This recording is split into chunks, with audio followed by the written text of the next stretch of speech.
Today I'm going to talk about the technique of awakening your spiritual hunger, awakening your spiritual thirst.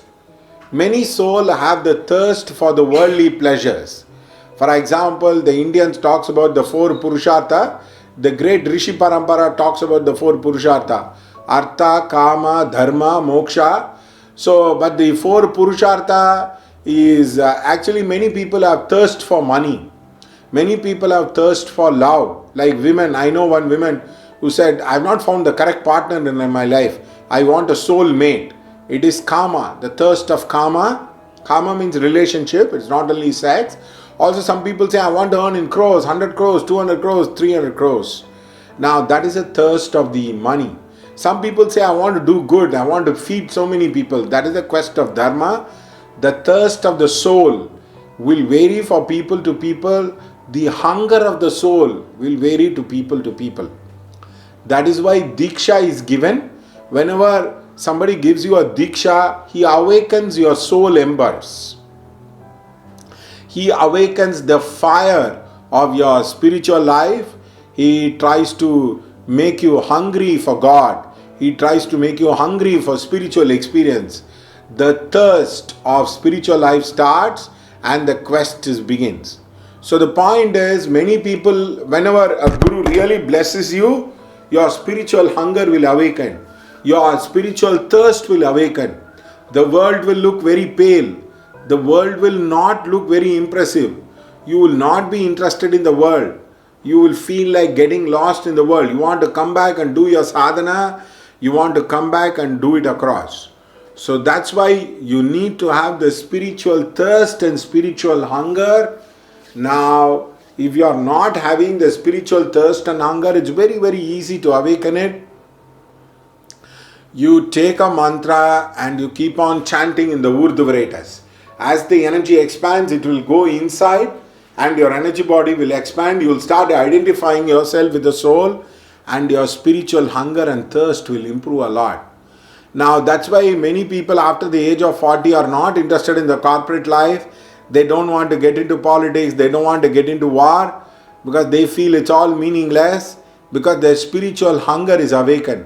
They feel like going into temples, going to ashram, going and doing chanting, doing some prayers. Now this is tapped very well by many of the gurus telling I am the way and all that rubbish. But otherwise, the spiritual awakening happens. You feel bored with the life. At the age of 20 to 30, you wanted to chase girls or chase boys and you want to make a lot of money, have a car. At the age of 40, you realize this is all a burden. It's all a heavy burden. You come to the point of realization that you want to do sadhana, you want to experience us as the higher dimensions of life.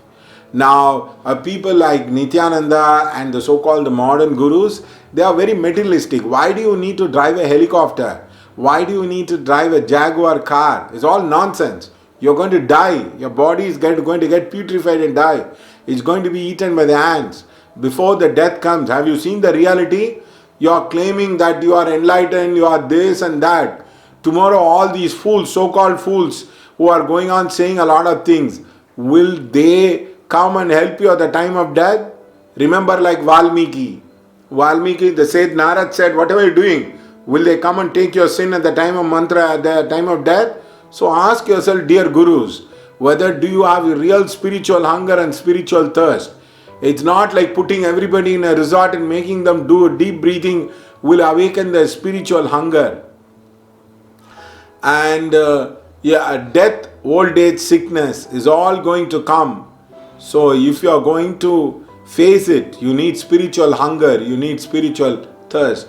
That's why Indians divide the world as brahmacharya, samsara, vanaprastha and sannyasa. You should not look at, see, for example, at a very young age, you take the cell phone and see whether your complexion is correct, whether your nose is correct, is appropriate.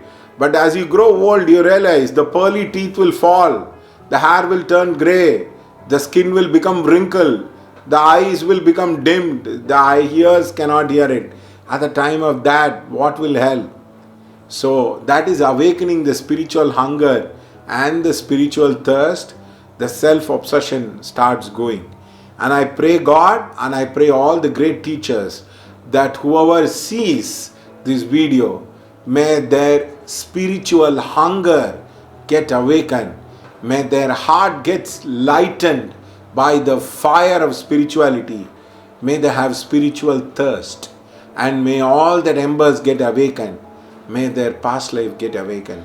Don't waste this time. I used to go to Mrs. Sinha's house and I used to tell her, you're already old. Why don't you practice? It is not the bodhana which is important, the sadhana which is important.